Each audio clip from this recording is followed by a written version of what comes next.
magkakaibigan ay pumunta sa church upang sumamba sa ating Panginoon. Amen. Praise God. Sige natin ito ako ng Panginoon. Napakabuti ang ating Panginoon, mga kapatid. Tayo lahat ay inako ng ating Panginoon dito sa sambahan, pananambahan sa oras na ito dahil purihin natin ang ating Panginoon at pasalamatan natin siya sa Espiritu at katotohanan. Kaya tayong lahat ay binago lahat ng ating Panginoon. Kaya kailangan natin ay pasalamatan natin at purihin ng ating Panginoon. Pagkatapos ng isang gawain, sila ay umuwi na. Praise God. Mga kapatid, labas na kami ni Brother Naiko. May papakita lang ako ito. Brother Naiko, tara. Kasi ang ganda nung sa una to, pwede nating awitin sa next Sunday. Bigyan mo, di ba? Ang ganda. Pwedeng ikaw mag-lead. Brother,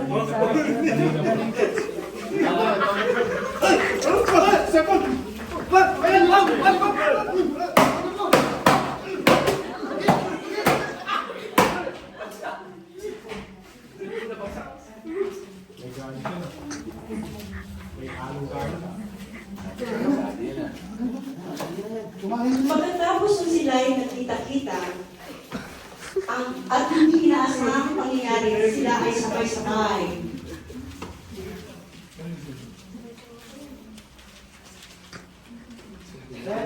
Pwede mo kain ba?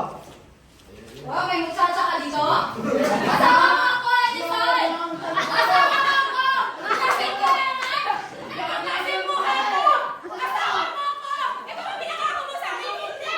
Ano ba yan? Ayoko! Ano sa mo ko? Ha?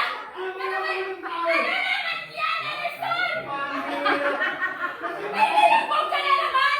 Ayoko! Edison! Ayoko na!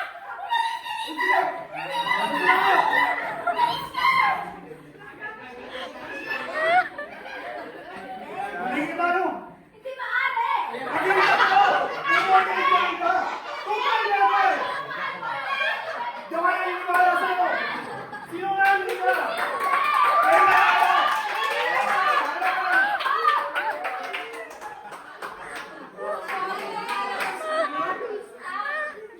Grabe. Galing na, iiyak na ako. Yung misis ko, pinagalitan ako, umilang ako ng pagkain, di pa ako binigyan. Yung girlfriend ko, co-timer. Akala ko yung co-timer, pati pala, siya co-timer. Dalawang palas. Bawal.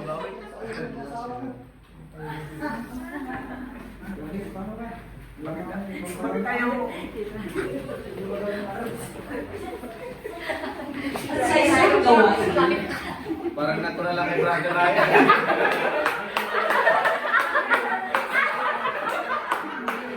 habang nag-usap-usap ang magkakaibigan, na iba-iba ang kanilang kalagayan. At isang araw, dumating Mga kapatid, ang ganda ng message din sa akin ng ating pastor. Tara, evangelism tayo. Evangelism tayo, mag-share tayo.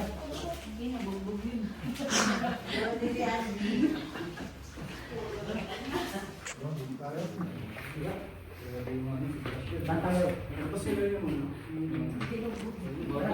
Mag-share tayo. Kaya naman, siguro, balik na lang natin yung iPhone ba yun, makuha natin. Ay, ngayon pala. Kumusta na? Sorry bro, nahapas kita sa ulo. Nasugatan ako. Sorry, nasaksak. Gusto namin sanang mag-share sa inyo ng salita ng Panginoon. Sino bang Panginoon yun? Di ba maraming Diyos? Kung hayaan nyo kami, ay nais namin i-share sa inyo ng maayos, paliwanag sa inyo ng maayos, kung okay lang ba sa inyo. Sige, try natin. Hindi ka mawawala sa amin. Bali, ito yung salita ng ating Panginoon at amin pong ibabahagi sa inyo. Ay, sabay hit.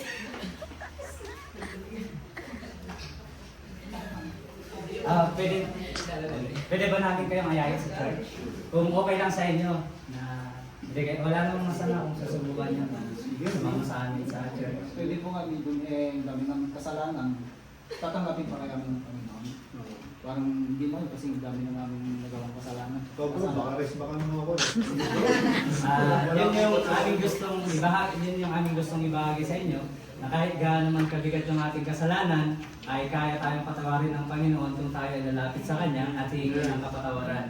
At kahit anuman yung ating naging buhay, hindi po yan tinitignan ng Panginoon as long as na tayo ay lalapit sa ating Panginoon at hihingi tayo ng tawad. Wala naman siguro masama kung subukan natin. Ayahin namin kayo sa church. Huwag kayong mag-alala. Wala po kaming gagawing masama sa inyo. Okay lang ba na ayahin namin kayo sa Invite namin kayo. Tara po sa church.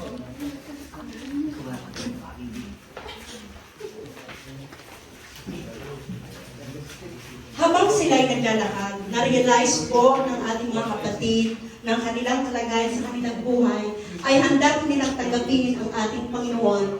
Tunay ang buhay ng isang tao. Kung tayo man po ay nagkasala, iba-iba po ang ating mga kasalanan. Ang Diyos ay handang magpatawad at handang magpabago ng ating buhay.